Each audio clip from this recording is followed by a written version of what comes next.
Coach, and then turn over your questions. All right, obviously excited for this week. Proud of the guys with the win last week. Things we want to do this week to improve upon. Excited for the game. Excited for the chance to play against Michigan State. On a personal note, excited to coach against Coach Barnett. He's one of the good men in football for many, many years. Kind of young guys like me look up to. Spent several years there. Was at Florida State. I think what he's done for his alma mater, he was an All-American there, he's a great player there. What he's done for his alma mater, stepping in and filling the void, I have a lot of respect for. So a lot of respect for this football team. I know, Coach D'Antonio's back with them. They're really physical up front. In the upper half in the Big Ten in rush defense. So it's a challenging matchup for us with the way that we play. So it should be a heck of a game. Speaking of that, their defensive front, how do you think the offensive line played against the I thought they played well. Yeah, it says 3 sacks, but 2 of those are on the quarterback. And I say on the quarterback, I'm not mad at them about it. Like we play, right? But they're not getting run by, and even the one on the first drive was just a delayed. They took the end off. They delayed. I mean that was none of those were really a guy getting beat. So I thought the offensive line hung in there and played well. I love the way Justin plays, the energy he plays with. I love. I love the way Henry came in the game ready to go. So I thought the offensive line, Teddy played well. I thought the offensive line battled and was a bright spot for us in that game. Coach, do you have an update on Omar Brown? Yeah, Omar's in the protocol, so we'll wait and see what happens. Coach, you have to go through, you guys have never been on this long of a win streak before, and I know you talked about keeping even keel. You have to remind them, because there's going to be a lot of good things talked about in this team this week. How do you keep those guys level headed? Yeah, I think our guys watched the tape, and I think defensively they knew it wasn't really nearly as good as we thought it was. A lot of things that could have happened didn't happen, but we weren't at our depths in the secondary, even the touchdown. To give up a touchdown on 3rd and 15. Scrambles have really hurt us this year. If there's one thing on defense we have to improve upon, it's our scramble defense, and quarterbacks that scramble have really hurt us and hurt us again in that game. We got some takeaways, which is great. Proud of the guys, but we didn't tackle at the level we've tackled before. And with the back we're going to face this week, EJ had him last year at UConn. Carter, you better tackle. This guy's big and physical and downhill. So we didn't play nearly as well on defense as the stats denoted. Sometimes, and I think in fairness to me, like when we've lost, I said, hey, we've done this better than I thought. This was better than I thought. We came in, I think the guys, all of us were kind of like, hey, that really wasn't the level of defense we thought we were playing. So I think there's that. What am I answering your full question? Well, it just as a whole mentally with these guys. Yes. There's going to be a lot of positivity around it, and that's something that these guys truly haven't experienced. Yeah, but I want them to have positivity, right? I think when you come to a place like Nebraska has won so much that in history that if it doesn't look like the '97 team, all I hear people tell me is, well, it was ugly. I'm like, okay, 31-14 wasn't too ugly to me, right? And so, everyone, I understand it. I'm not complaining about it. When I say these things, I'm saying it for the players. Right? Everyone has to have a take. I don't know how many people follow you if everything you get up there and say on your things are super positive, right? So you have to find something to talk about. But I thought we did a lot of positive things in the game. I thought we did a lot of negative things in the game. So it's just the truth's always there, right? Let the tape be the truth, right? So we have the same process on Sundays. Come in and watch the tape. It's almost on the vice versa on offense. Like I told the offensive guy, I told the staff, I said, I went after the offensive staff up because I want 24 points, and I want 40% on 3rd down, and I want to win the turnover battle. And we scored 24 points on offense. We were 43% on 3rd down, but we lost the turnover battle. So we're last in the nation right now in fumbles. We're last in the nation in fumbles lost. That falls squarely on my head. But a lot of the other things, with the amount of guys down and, to go out there and score 24 points against Purdue, that's not easy to do. Just Purdue can play defense. That number 5, man, something else. Number 4, something else. But we knew it going in, right? So to have young receivers go out there and make those plays, I think Jalen Lloyd came to our house on Thursday night. I think he told Julie he was going to score 2 touchdowns. He was a confident little guy. He went out there, and I say little guy in a fun way.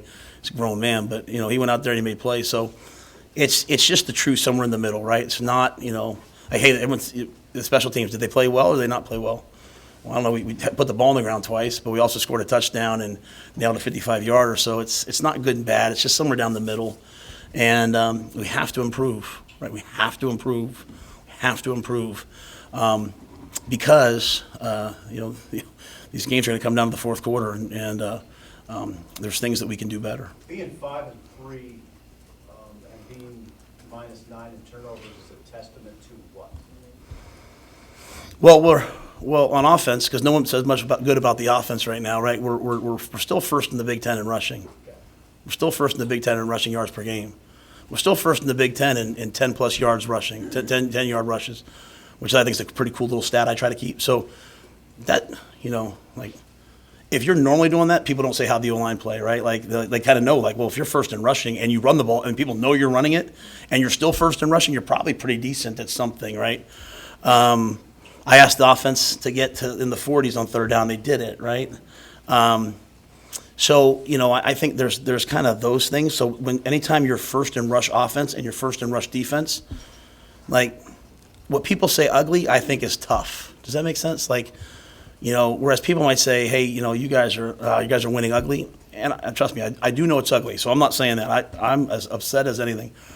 But the flip side of it is I just think we're kind of a tough team. I kind of like our guys. I think we're kind of a gritty, tough team. And I kind of like running the ball and stopping the run. I kind of think that's pretty cool, you know what I mean? So I think it's a testament to that. I think it's a testament to winning the time of possession. I think it's a testament to playing well on special teams and you block a punt 1 week, you block a field goal 1 week, you score on special teams 1 week. I think it's kind of a testament to that. And what's unique, too, is that we're third, and this could be wrong. So if it's wrong, don't say I lied, just say I was wrong. But I believe we're third in yards per completion in the Big Ten at 12.6, which would usually say, hey, you know what, you should probably throw it a little bit more. And you know what? You're up 21-0 in that game, and we're controlling the game. I'm kind of like, hey, let's just put these guys away. Got too late. We got to some of the inside zone slices that won the game at the end. Great job by Donnie saying, hey, I got the play. Flipped it to the field. Sack called it, and Emmett split it. Probably, if I could go back, we could have got to that earlier. But I think it's just a testament to, like, hey, we're a physical, tough team. You got to want to play us. But we will always have trouble with other tough teams. Michigan State's a tough team. So that's why I think this will be a battle. And I think it'll be a real battle. How did Harburg Come in on Sunday feeling after some of the hits that he took? I don't think he felt real good. Yeah, I mean, I love the guy. I love the competitor, right? I kind of said to him what I said to you guys. I didn't want to say anything in here that I wouldn't say to them. I said, well, the one was your own dang fault, right? Like, don't, and he said, Coach, that guy could have come off the sideline for all I know. I didn't see him. So, I mean, I love the competitor. I think he's caught in the middle right now, and I have to do a better job as a head coach sometimes of, hey, I don't want to slide, but he kind of slows down right before contact. The week before, I thought I was hesitant. This week, I think he's just not quite sure what to do, and he hasn't played a super ton. So we're going to work on that this week because both fumbles, the play was dead. He knew he was done. We just probably needs to get down on those plays, and not because he's a sheep, but he just probably needs to skip a rock and get an extra yard, and we'll just play 2nd and 9. So we're trying to make sure as a staff, like we took a lot of time this morning as a coaching staff to go back through ourselves and, hey, what are the things that are happening and how do we fix those, right? But he's a little bit beat up. But you know what? He's the quarterback in Nebraska. I know you've been in this league only, 6 weeks or whatever it is, but you've watched probably all of the teams. The defenses in this league are just way ahead of the offenses statistically. Why do you think that is? I don't think people understand or value. Maybe we do here, but across the country, the impact of the weather in some of these games and the winds. Like, I mean, those winds, like the ball Tommy picked off. Tommy's gonna want to fight me, but like he threw that into the wind. Now they got behind us a couple of times. They threw another ball. They got behind Giff and cover two. Giff's a middle run through the two cover two safeties jumped 12-yard route. Same thing happened against Michigan, right? On a nice clear 98-degree day, and my man throws a touchdown we catch on our helmet. Same thing happened. Giff makes a heck of a play to bat the ball away, right? But he's also throwing that those winds are severe. Like there's times where we're out there and we're like the option pass.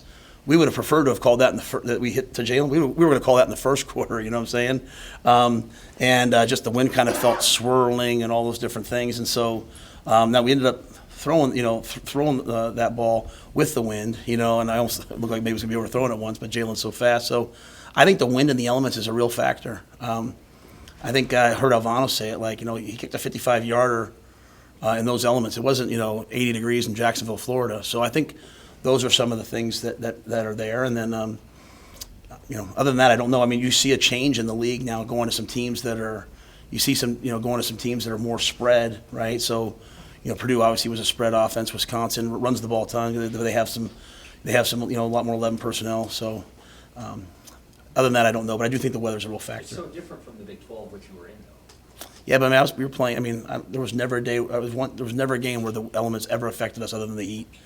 Like you'd be crazy to be in the Big 12 and not be a tempo team. And we played a game at Baylor. Like it was an 11 o'clock game where they had to remove the cheerleaders from the field because it was unsafe. Our D-line coach's shoes melted into the turf. Like, yeah, okay, so go tempo, run 100 plays, and play against the other team's threes. Is that going to work here? You know what I mean? So it's completely different. I used to beg Mac Rhodes. I'd say, hey, do me a favor. Like these non-conference games, you need another FBS opponent. Go get someone from the north and make them come down and play in Texas. So it's just that. Like when we start playing teams from warmer climates, I'm not saying I'm hoping they come in here in November. You know what I mean? So there's just different things, different places, right? And so that's why NFL teams, I think, love Big Ten. From what the guys I talk to, love Big Ten O-linemen, because they know that hey, they can handle these elements. They can play in the cold. We've played in 43 degrees. We've played in 32 degrees already. I mean, it's a challenge. Will Marquise Buford be available? And with the 4 games left to go, how much flexibility do you have with some of these younger linemen now, like Sledge and Gatula, and other guys that have a red shirt still? Yeah, Sledge and Gatula would be up for these next 4 games if needed, if they're needed on the PAT field goal team or if we have an injury so they're ready to go. So that was kind of the plan all along. Keys tried to practice a little bit last week, was sore each day afterwards. So, I don't know if he'll be ready to go or not this week. We'll have to wait and see. Probably be a game time decision, in terms of, hey, he wants to go, but is he ready to go? But, we'll practice him. And really, I wouldn't know anything until we'll have Tuesday practice. Can he practice on Wednesday? And then after he goes Tuesday, Wednesday, how does he feel on Thursday? Because the last thing I want to do is in any way do anything to hurt Marquise Buford. I mean, he's not only a talented player but a great teammate. And it's really interesting to see him because he's been kind of like in the mix but off to the side. And so his perspective, I think, on football is really cool right now because he kind of sees it sometimes as a coach and sometimes as a player. So I'd love to get him back out there, but I don't know that he'll be ready this week. I'm not sure. What does Quentin Newsom mean to this team, Matt? He was named Big Ten Special Teams Player. Yeah, very fired up for Quentin, and I should have said that in my opening remarks. They told me that earlier. If he doesn't jump on that fumble, the game might be different on the punt return, right? But the fact that you have a senior who's out there playing on the punt return team, I think that who speaks a lot to him. He's an NFL player, and he's out there playing on the punt return team. That we can make you do that, but we're not making him do that. He's helping the team, so I appreciate that. I appreciate what he did on the field goal block. I mean, he's exactly where he's supposed to be. But then he also brings his own unique talents. Like Willie Mays caught that ball right over the top of his head. So excellent play. So he's a great competitor, fiery. I think the guys respect him. We can't play defense the way we're playing without guys who can play man. And him and Tommy and Malcolm and Giff and Omar and Phelan, they're doing a great job. How do you approach things right now with Jeff Sims? Obviously, there's scenarios where you could need him. What is his confidence like? And he's only played a couple of times since week 2, and hasn't had the outcomes that he would like. I don't know what I wouldn't want to speak for him. I just know that Jeff puts as much time in as anybody else. Tough scenario to get put into. Like, hey, go in there. Hey, all of a sudden you're going there to play, and it's not like you're going in there to toss the ball around, which is usually as the quarterback what you're going to do. We put him in there and we ran him. So I have a lot of confidence in Jeff Sims. I think Jeff is a competitor. You're the starting quarterback. You get banged up, someone else goes in, then they become the quarterback. You watch when we do I think I said this last week. I'll say it one more time. You do those videos that we do, and it's one thing to see a guy celebrate. Like Heinrich scores, you see him celebrating with, oh, what a good teammate. I watched and saw when he threw the ball to Malachi on the sidelines. They showed the cinematic view, and as he dropped back, you could see Jeff putting his hands up like touchdown as it happened because Jeff cares about the team. And So I have nothing but the greatest of respect and admiration for Jeff, and he's ready. When his number is called, he's ready. And Chubba is back to form, and I'd have no problem putting Chubba in the game. So we have three really good quarterbacks. To me, the fumbles are something that falls on me. How have you seen Emmett Johnson kind of grow into his role over the last couple of weeks, and what do you expect from him? Yeah, I think Emmett's the guy that can do the most things, and I don't want to say that bad about anyone else. I just think he's really versatile, right? He can catch the ball out of the backfield. He can run between the tackles. He can run outside the tackles. He can run in 4 minutes because he's going to have excellent ball security. But he also picks up the blitzes, and so on the one drive where it was 14 plays, 12 plays, whatever it was, that was a couple different third down conversions. That's a third down conversion to Jaden Doss, where they blitz the linebacker and Emmett steps up and strikes him and blocks him.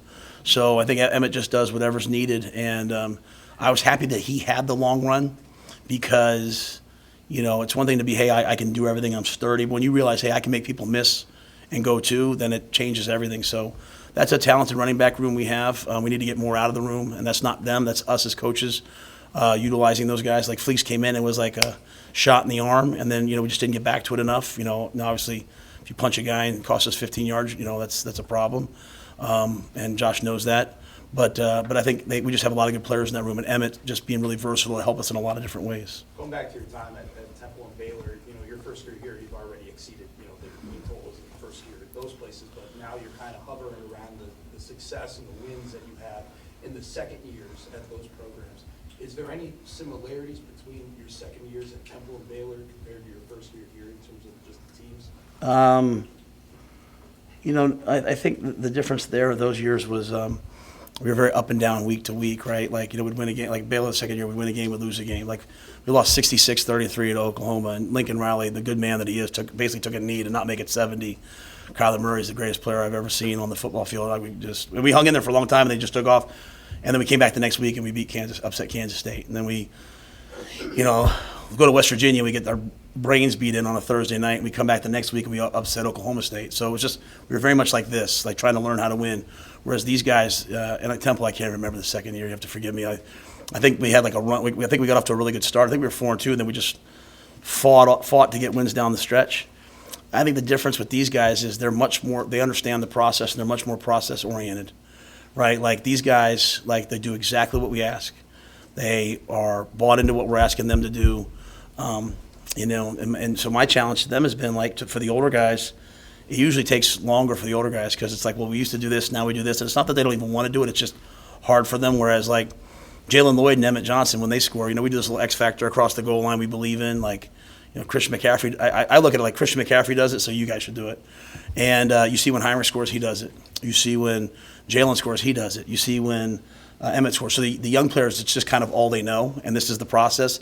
The older guys have to kind of learn a new process, and my challenge to them has been, man, double down on it one more time here and see what you can do. See if you can go get another win this week. See if you can go 1-0. Truly be 1-0 mindset, right? Truly, like, don't say, yeah, we'd love to get X, Y, and Z done, but we're going to try to go 1-0 this week. Just truly buy into that process of, man, what do we have to do this week to play well? So they're far ahead of where we were in our second years at Temple and Baylor. What is the X factor you talking about? Yeah, we just, we hold the ball. They say 4 points of ball security. We talk about a fifth point, when anytime you're in traffic or in 4 minute, like, the Minnesota fumble, the Illinois fumbles, those all should have been a fifth point of ball security. So we call it the X factor because you're making an X, right? And so, like, anytime you're going to hit me, and like I always want the ball in the opposite arm so I can stiff arm you and protect myself. Anytime that my arm's here, I go to X factor. So, like Heinrich, the guy was to his arm, he should have just gone X factor, and that wouldn't have happened, right? So it's all technical. It's not that the guys don't care. It's all technical. A lot of our fumbles have come from snaps. It's all technical. It's seeing the ball land. It's making a good snap.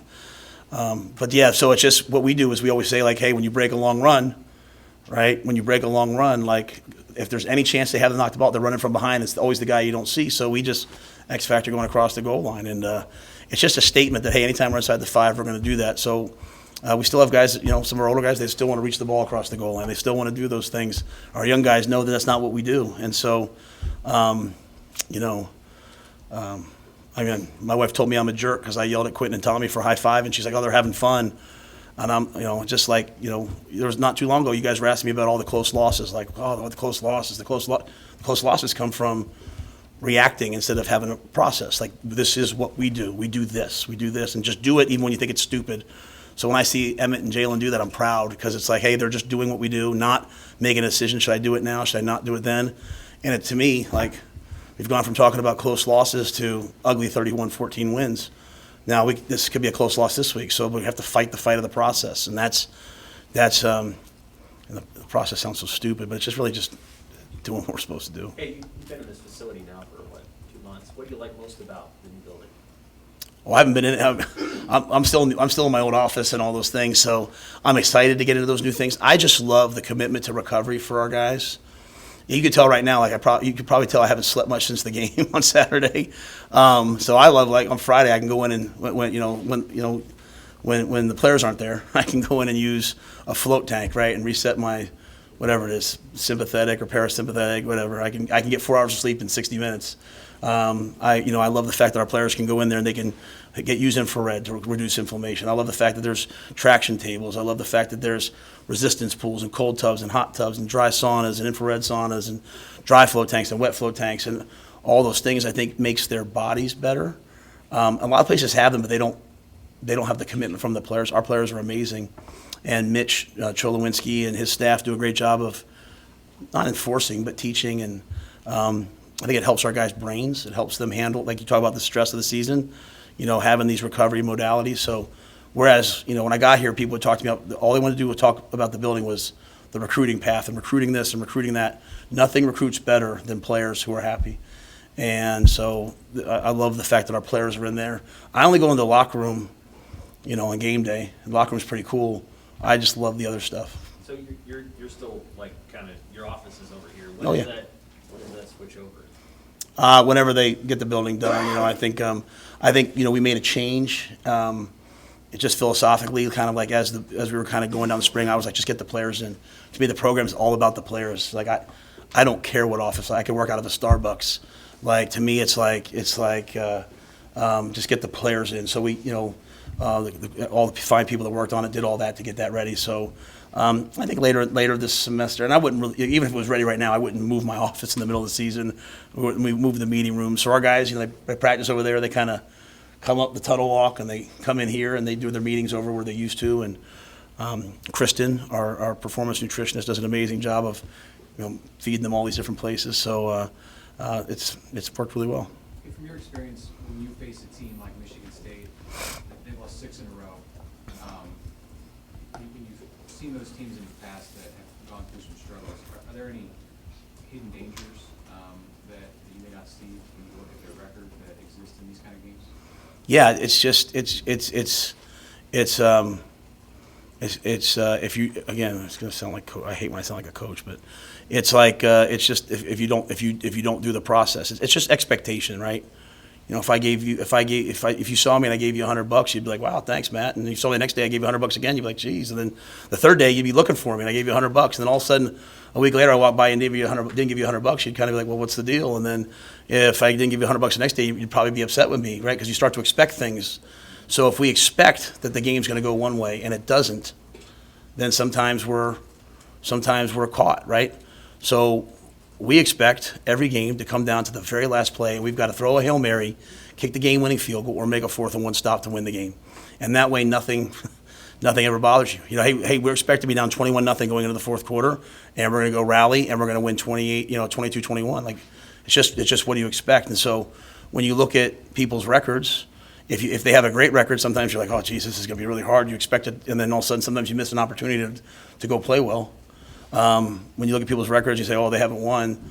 You expect, the opposite. Like, I knew Northwestern was a good team. People are saying, like, well, who have they really? Northwestern's a good team. Just look at the football. So that's the danger. But also, like think about the men in that Michigan State locker room and what they've accomplished over the years. Think about the last time we went there, right? We had it almost won, and we lost it in the fourth quarter right on special teams play. So think about like I said, think about Coach Barnett, All-American there, spends 15 years of service, steps in as the interim head coach. Maybe he'll get the head coaching job, I don't know, but his last game as head coach, this is their last game at home. How would you coach? You know what I'm saying? How would you play if you're senior? If you're those seniors and you didn't go in the portal and you decided to stay and fight for your team? Like I said, the same thing about Northwestern. You know, I said, hey, look at what Northwestern, how they banded together with an interim coach, and that they battled us to the very end, and then they went out the next week after that kind of tough loss to us. They went out the next week and they beat Maryland, who's 5-2. So it's expectations, and I know those men on that staff. I know Coach D'Antonio. I know the guys that are there. I watch the way they play, and we would be nuts to not expect to have to win the game on the last play of the game. One or two more. In terms of recruiting class sizes, did you see this 2024 class getting up to 30 guys, and 25 to 30, is that a good target range for your class in general? I think every year is different. I think, like I said, this is a unique time still with the COVID year still out there and different challenges. So I think, I personally have always believed like your first two classes are so important to set the foundation for what you're going to do. I think when you look at the guys that came in last year, as I said after the game, when I called the freshmen up to eat, I was like, geez, like we got some good players. And we got a bunch of other guys that people haven't even seen yet, so just didn't want to pass up on some of these guys that I think are good players. So, we have a good staff led by Sean Padden and Vince Ginta, and those guys, they manage it. So I just think it's different each year, and we'll have to do our best to manage just kind of what the following classes look like. Emmett scored that touchdown late. That's what you want, right? You want the offense to finish like that. Does the offensive line need something like that right now, or is it confident enough? I think it's confident enough. I think, what week was it, man? I think the Illinois week was the week where they just decided to like block out the noise and just go play. Don't worry about some of the things we've talked about in here. Don't worry about how someone else graded them. Don't worry about what people are saying. And you're facing the D line, with 4 and 88, and the guys that they had at Illinois, and we got up in that game. So I think we needed that. And then, in that game against Illinois, twice we had the ball down there inside the red zone. We could have scored that touchdown to put the game away, and we had the fumbling issues there, right, and penalties. So to have that happen again this game, I literally showed them the Illinois fourth quarter to the team, and I showed them our fourth quarter. We haven't improved it until we hit that play, right? And so to hit that long run, we talk about a fourth quarter shutout a lot. That's one of the goals of our program, and that includes 75 yards rushing in the fourth quarter. I don't have it in front of me. I think Sean said it at the time. It was 76 yards rushing in the fourth quarter that we had. That's a big deal, right? That's a really big deal. So, that's kind of like, to me, running the football. Like you stick with it, you stick with it, you stick with it. We've been lucky with some explosive runs, but you stick with it, and then hope in the fourth quarter that, you're kind of in better shape, or that your work that you put in, the way we practice. The way we practice kicks in the fourth quarter, and the way we practice kicks in November. And so that's kind of the mindset. So I was happy with those linemen. Ben Scott battled through last week with that knee, and he was like, hey, I'm playing. And he, we went full pads on Tuesday, went full pads on Wednesday. He went out there and then played well in the ball game. So happy for that. We're going to start to Ed tomorrow. What do you think about the focus and improvement that you've seen on special teams this year? I think Ed does a phenomenal job. For many years, I didn't have just a special teams coordinator. I had a guy who did that and coached something else, and Ed did it for me.